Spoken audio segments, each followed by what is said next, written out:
नमस्कार दोस्तों, मैं सुनील कुमार आपका स्वागत करता हूं।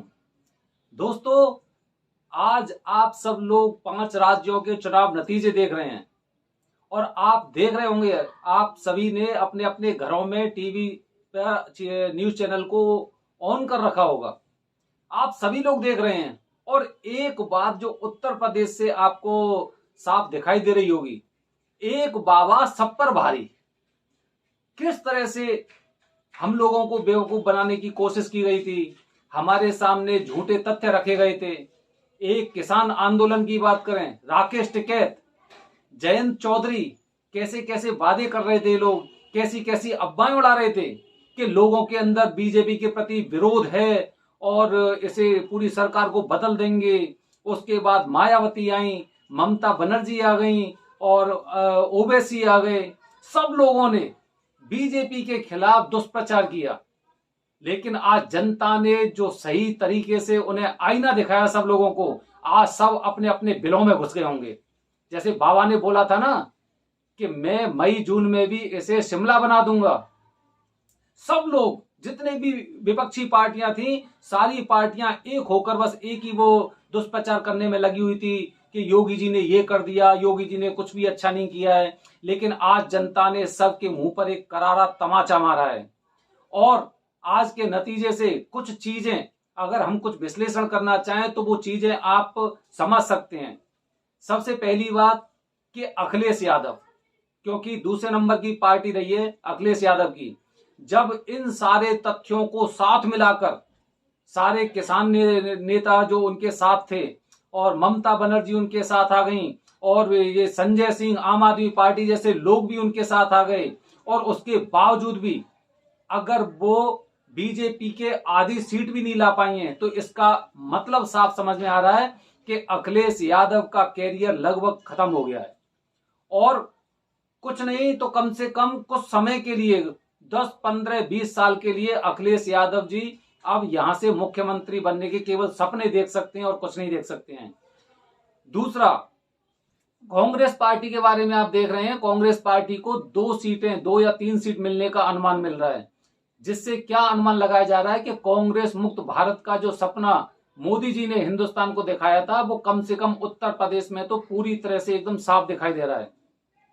कांग्रेस एकदम साफ हो गई है और 2 सीटों पर आप सोचिए, 403 में से केवल मात्र 2 सीटों पर अगर उसके रुझान आ रहे हैं, तो इसका मतलब यह है कि कांग्रेस मुक्त यूपी।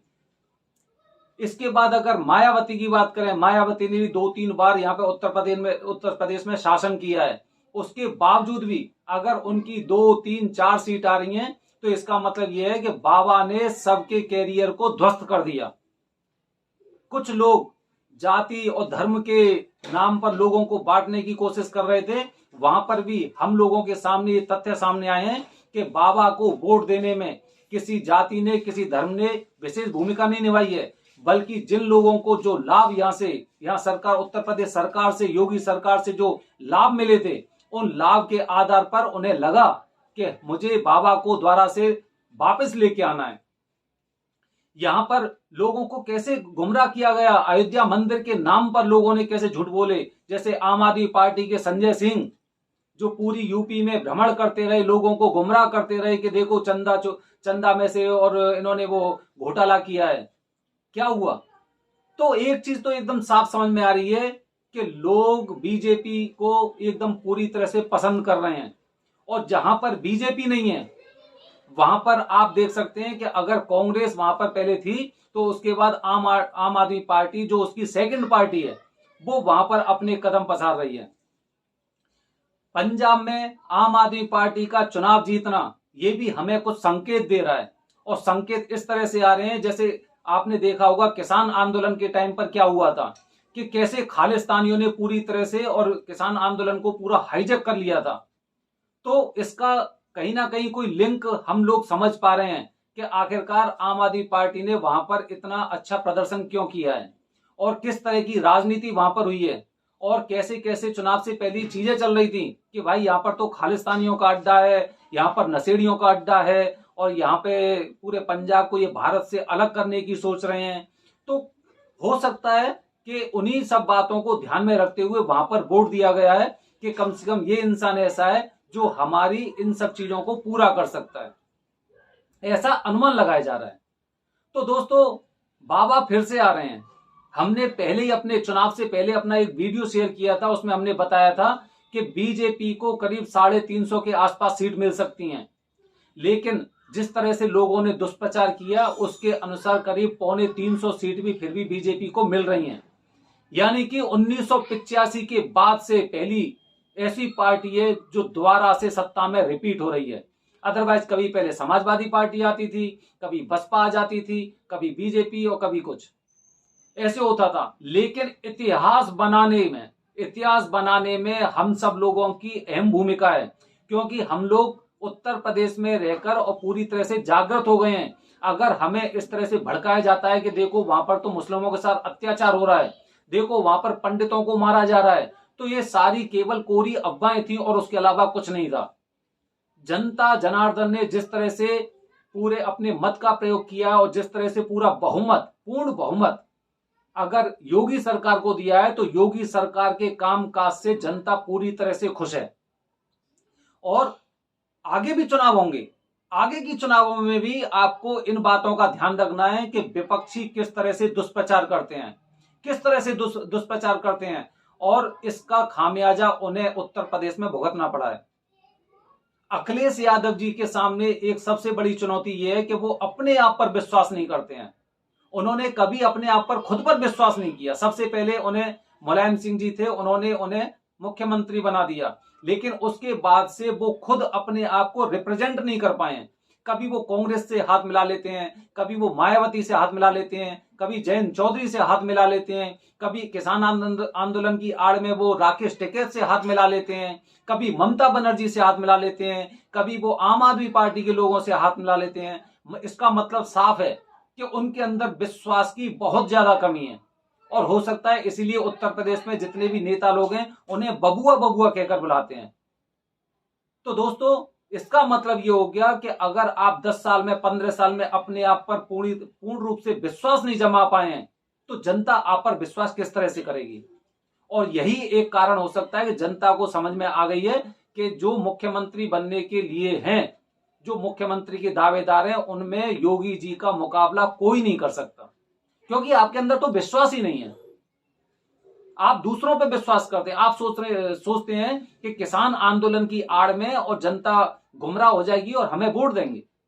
आप सोचते हैं कि कांग्रेस आपको साइकिल पे सवार होकर और ले जाएगी और वो आपको एकदम इससे पार कर देगी। आप सोचते हो कि आम आदमी पार्टी जिस तरह से दिल्ली में चुनाव जीती थी तो उसके नेता आपको जिता देंगे, लेकिन दिल्ली का सीन शायद आपकी राजनीतिक पहुंच से बहुत दूर है। वहां पर कैसी कैसी चीजें चलती हैं जो दिल्ली के लोग रहते हैं वो ही उन बातों को जानते हैं। और केजरीवाल की जीत का कारण भी कहीं ना कहीं दिल्ली में छुपा हुआ है कि कैसे वो धर्म के नाम पर वहां पर वोटों को लेते हैं। फ्री की सुविधाएं धर्म विशेष लोगों को मिलती हैं, ऐसा लोग वहां पर बोलते हैं। तो दोस्तों, बाबा द्वारा से, बीजेपी सरकार द्वारा से और सत्ता में अपनी वापसी कर रही है, ये एक बहुत बड़ा संकेत है।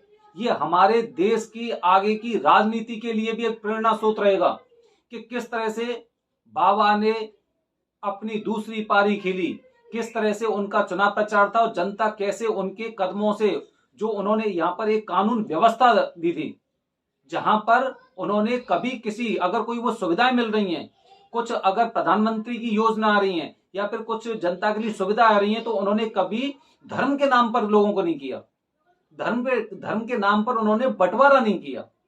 यही एक विशेष वजह है, जनता यही बात सोचती है। आप आज भी देखेंगे काफी मुस्लिम बाहुल्य क्षेत्र से भी बीजेपी के कैंडिडेट जीते हैं।